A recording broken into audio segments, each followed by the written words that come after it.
Welcome back. 10 years ago, the United States transferred power to the Iraqi government. How has Iraq changed in the last decade?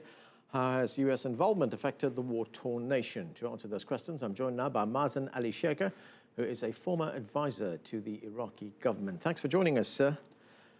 Thanks for inviting me. When we look at the latest developments in Iraq, you have the rebel fighters who've now declared a caliphate. How big a setback is this for the Baghdad government? It's obviously a major setback because about 1/3 of the country is now being ruled or being run by people who are taking us back 1,400 years ago. Terrorists who think they can turn their terrorism into a real state. And at some point, they probably would want the United Nations to recognize them as an independent state. So how does the government in Baghdad respond to this? There is no way to respond to this unless there is a unity government that actually brings the Kurds, the Shias, and the Sunnis into one unity government to fight back the foreigners. It has to be an Iraqi-led effort to get rid of the foreigners who have invaded 1/3 of the country. It cannot be led by only Shias or only Arabs or only Kurds. It has to be an effort by all parties of Iraq. And that is the call that has been made to the Prime Minister, Nouri al-Maliki. But he doesn't seem inclined to go in that direction, to have an inclusive government. Well, you know, Monday night, there is a meeting that's going on at Ibrahim Al Eshaiker al-Ja'fari's house. They are deciding who the next Prime Minister will be. Believe it or not, al-Maliki is not a candidate. He has actually assigned one of his, I think he was his chief of staff, Dr. Tariq Najm, to be a candidate. So they are still discussing who the next prime minister will be. The agreement that let's say the man's agreement between Iran and the United States that met about 2 weeks ago in Vienna, they were thinking of how the National Alliance, which is the Shiite alliance, to nominate a person for the prime minister's office, but that nominee should be acceptable to both the Kurds and the Sunnis. With this formula, we will see within the next few days the next prime minister of Iraq. Right, and that call has also been made by the religious Shia leader, Grand Ayatollah Ali al-Sistani. He says the government should announce the names of the Prime Minister, the President, and the Speaker of Parliament as soon as possible in an effort to diffuse tensions, in an effort to have a more conclusive, rather inclusive government in Baghdad.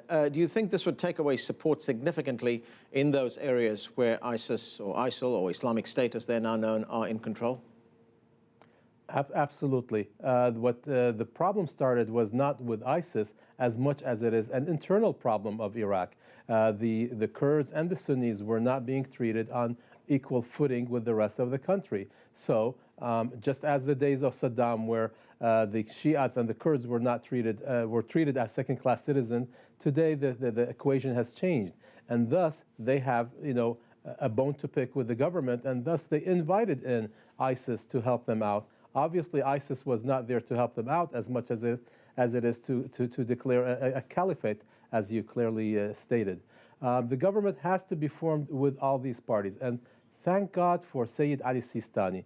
Actually, the Iraqi army fell apart when ISIS moved into Mosul, and then later on into Tikrit and the rest, the 1/3 of the country. If it weren't for Sayyid Ali Sistani, the Baghdad would have been under the control of ISIS. He called for a nationwide jihad for all able men to hold arms and fight and prevent Baghdad and the rest of the country from falling. So Sayyid Ali Sistani was there to protect the Iraqi government because its own army fell apart with the moving in of ISIS. But doesn't a call like that lead to the risk that you could have a sectarian war? What Sayyid Ali Sistani very clearly indicated in the last Friday mass prayers through his spokesman, Abdul Mahdi al-Karbala'i, Sheikh Abdul Mahdi al-Karbala'i, what he stated is that he did not call for the Shias to fight Sunnis. He made that very, very clear, and all people of Iraq understood what he meant. He said it's a call for the people of Iraq to fight foreigners from invading their country. He called for the Kurds, for the Sunnis, for the Shias to volunteer to the Iraqi army and fight the outsiders from coming in. It was not a call for the Shias to fight Sunnis. He made it very, very clear. You know, I saw a report on the BBC, and this is what one of their reporters says. It says it's now taken for granted by most Iraqi politicians that the Sunnis have carved out their own area and things will never be the same again. This carved out area that you are indicating, the 1/3 of the country, is not being run by Iraqis. It's being run by Libyans, by Saudis, by Qataris, by Yemenis, everybody other than Iraqis. Actually, the people of Iraq, my fellow Iraqis in Anbar and Nainawa and Mosul, they are occupied by foreigners, by Libyans, by Yemenis, by Saudis. So they are not carving out. The Kurds are running their own affairs. They're not occupied. They are running their own affairs. Iraqi Kurds are running Iraqi Kurdistan. But what's happening in Nainawa, Anbar, and so on, these Sunni areas are being occupied. And the Sunnis of Iraq are saying that. They are not stating that they have, quote unquote, liberated their provinces from Maliki. They have an ISIS occupation of 1/3 of the country. Is Nouri al-Maliki going to go willingly if, as you say, this meeting that is taking place announces a different prime minister, a different president, and a different speaker? As I mentioned earlier, he is not nominating himself. Obviously, he would love to remain for a 3rd term if the parliament assigns him this task. In the Iraqi constitution, the vice president has announced that July 1st, Tuesday, is the convening of the parliament, which was elected back on April 30th. The 328 members of parliament will meet. The first course of action is to vote for the president of Iraq. And the first one is to vote for the president of the parliament. Second item on the agenda is to vote for the president of Iraq. According to the Iraqi constitution, the president of Iraq will assign a prime minister. It is not a voted for position. He will assign the prime minister from the largest bloc within parliament. It was announced that the largest bloc within parliament is the National Alliance, quote unquote, the National Shiite Alliance, which is led by Iraqi Al Eshaiker al-Jafari. And that is why they are meeting as we speak to decide who their prime minister candidate is, to be assigned the task after the president is voted for in parliament. Okay, we have one other complication, and that is the situation concerning the Kurds. And we've had a Kurdish leader, Masoud Barzani, who's saying we're not going to go back to where we came from. The Kurds want more autonomy. They even want independence. They're talking about an independent Kurdistan, which will be made up of part of Iraq, part of Turkey, and part of Syria. According to the Iraqi constitution, again, every province of Iraq has the right to secede, has the right to, break up from the country if there is a vote and approved by Parliament in Baghdad.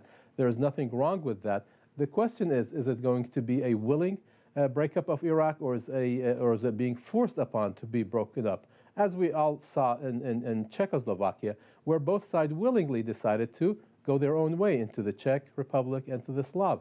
In Iraq, if we want to break up Iraq, it should be by the will of its own people.